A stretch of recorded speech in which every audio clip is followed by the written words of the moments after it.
100 మంది అమిత్ షాలు వచ్చినా కాంగ్రెస్ కు నష్టం లేదన్నారు మాజీ ఎంపీ పొన్నం ప్రభాకర్. జూన్ 1న సంగారెడ్డిలో పెట్టిన రాహుల్ గాంధీ సభ కాంగ్రెస్ కు సెంటిమెంట్ అన్నారు.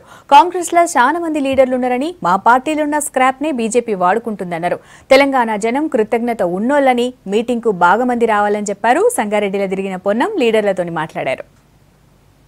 రాహుల్ గాంధీ గారు వస్తున్నారు అనగానే ఓ పక్క భారతీయ జనతా పార్టీకి సంబంధించి అమిత్ షా గారు కూడా కార్యక్రమం తీసుకుంటా ఉన్నారు.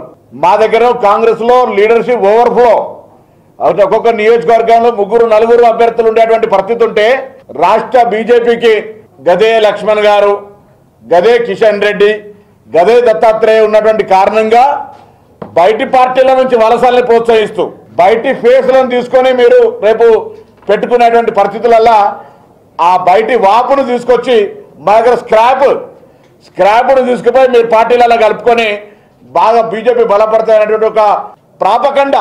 మీరు మొత్తంగా ఎప్పుడు కూడా ప్రాపకండ మీదనే ఆధారపడతారు. ప్రచారానికి మాత్రమే ఒక పెద్ద బీజేపీ పార్టీ దేశంలో ఓహో ఆహో అనేటువంటి విధంగా తీసుకుపోయేటువంటి ప్రయత్నం ఏదైతే జరుగుతుందో, అమిత్ షా గారికి ఇక్కడ తెలంగాణలో ఏమాత్రం కూడా కింద పట్టు దొరికేటువంటి పరిస్థితి లేదు. అందుకే కాంగ్రెస్లో ఉన్నటువంటి స్క్రాప్ను తీసుకొని ఓవర్ఫ్లో అయ్యే నాయకుల్లో ఒక స్థిమితంగా ఉండలేక పార్టీ పట్ల కష్టపడి పనిచేసేటువంటి నిబద్ధత లేక ఉన్నటువంటి వాళ్ళు కొంతమంది పోతారు కావచ్చు. దాంతో కాంగ్రెస్కి ఏం ఫరక్ పడేది లేదు. భారతీయ జనతా పార్టీ దాంతో పెద్ద బలపడేటువంటిది అనుకుంటే అది పొరపాటే అనే మాట సందర్భంగా చెప్తా ఉన్నాం.